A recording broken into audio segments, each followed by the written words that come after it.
What's up mga tao, maing bungkag sa tanan. This is the last part video sa Laag Bukidnon dinhi sa Sabangan. Alright. Muna isa sa rason kung anong dinhi mi nagcamping ug nangatulog. Kay lami kay sa paminsar inigmata nimo nindot na kay mong talan-awon, bugnaw, peaceful, ug uban pa. Basta lami kay sa feeling, labi na ang ilahang sapa. Hasta ka bugnaw bay. Lami ko guys pamati inighumol nimo. Pero bay, natay trivia. Nganong Sabangan man ang tawag? Ingon sa amo ang amigo or kailan na mo sa lugar. Sabangan is local word or sinultian na siya sa usa ka tribo diha sa Bukidnon, labi na sa Malaybalay. Ang pasabot sa Sabangan is the meeting point of rivers. Sa Bisaya pa kung asa nag-abot ang duha ka sapa. So mao na to. Share ko lang basig na day kay pakialam di ay. Unya nagpadayon na lang mi kaligo dano kay lami jud kayo ang tubig hasta ka bugnaw nya. Sakto ra man pod kay init pod kayo ang tutok sa adlaw. Pero bay sa tinuod lang lami jud kay balik ning lugar ano. Dili jud ka matagbaw jud kay hasta jud kanindot sa lugar. Di jud kabayran nimo ang kalingaw ug kalipay dinhing lugar bay. Sakto jud siya sa pang offline mode. Offline jud siya kay wa mo'y kuryente.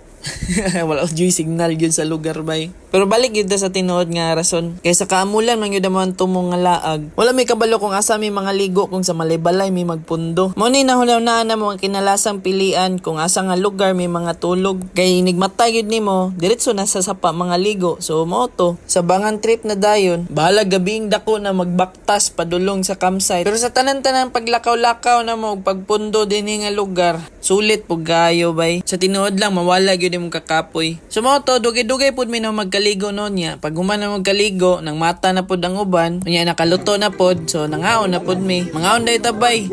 Kaon. Bitaw bay pon bay ug manglaag manggaling mo. Ayaw yun yung kalimti ang pagpamalit sa mga disposable nga kutsara, tinidor ug plato. Kay maulaw ta sa ato ang kauban dinhi kay nagkaon na gamit ang lata.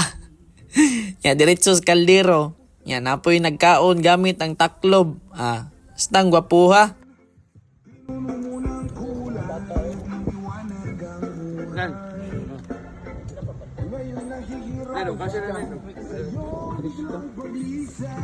Ano man? Anong kayo man bibi na? Anong bibi na? Wala shrimp? Ito ang bibi na, uy.